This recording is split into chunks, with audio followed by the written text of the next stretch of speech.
Iya, baik. Jadi untuk penambahan 6 kasus konfirmasi positif COVID-19 per hari kemarin, perlu kami sampaikan bahwa semuanya adalah pelaku perjalanan, ya, dari Pegunungan Tengah, kemudian singgah di Jayapura 1-2 minggu baru pulang ke Merauke. Ya. Semuanya laki-laki, dewasa, kisaran 20 sampai 40 tahun. Ya. Berarti untuk saat ini masih terkonfirmasi 35 itu? Iya, 35 yang sementara dalam perawatan atau sementara isolasi di rumah sakit. Ya, karena secara kumulatif dari mulai Maret sejak awal kasus Covid sampai dengan kemarin kan secara kumulatif 61. Ya. Dari 61 itu 35 ya sedang dalam perawatan dan 26 sudah dinyatakan sembuh gitu. Berarti untuk saat ini semuanya di rumah sakit ya? Iya. Iya. Antisipasi pencegahan corona seperti apa? Iya.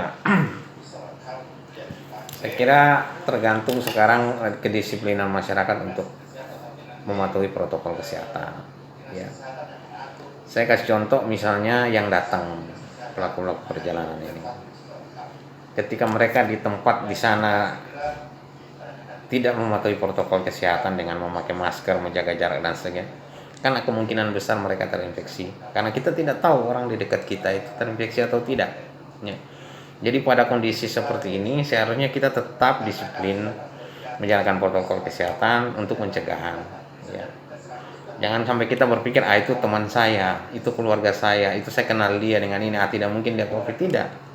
Ya, siapapun ya bisa saja tertular COVID-19 ya. Karena kita COVID-19 kan kita tidak bisa lihat dengan mata. Ya.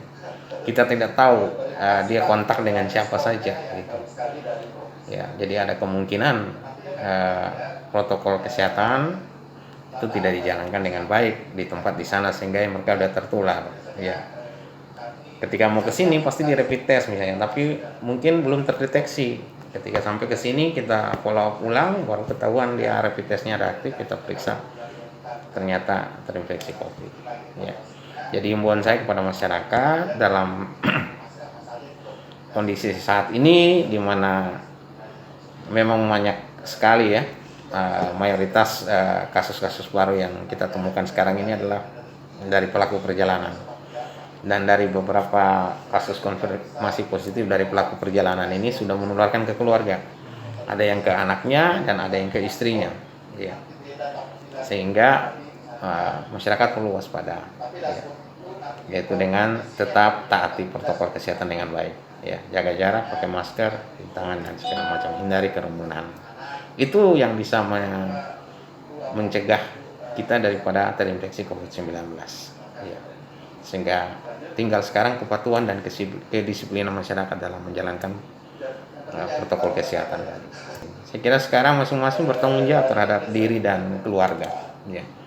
Karena jangan berpikir untuk diri sendiri, karena ketika Anda terinfeksi misalnya karena kecerobohan atau perilaku Anda yang masyarakat yang tidak mengindahkan protokol kesehatan ya, mungkin Anda terinfeksi, Anda mudah dan tidak apa-apa gitu. Tetapi bisa saja di rumah, di keluarga Anda ya ada orang tua ya, ada anak kecil yang sangat rentan dan sangat berisiko ketika terinfeksi COVID-19. Karena itu yang harus kita pikirkan.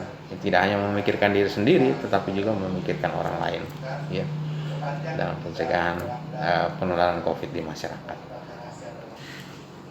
Ya memang sudah konsekuensi. Ketika kita buka akses penerbangan itu kan orang bisa masuk semua gitu dari mana-mana ya.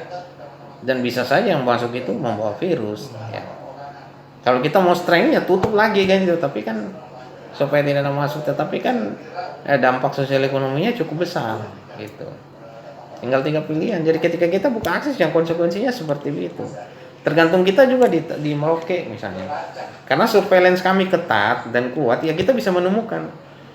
Tapi kalau kita tidak melakukan apa-apa, kita diam-diam aja ya pasti tidak muncul ini. Tidak ada yang tahu kan begitu. Dia datang ini.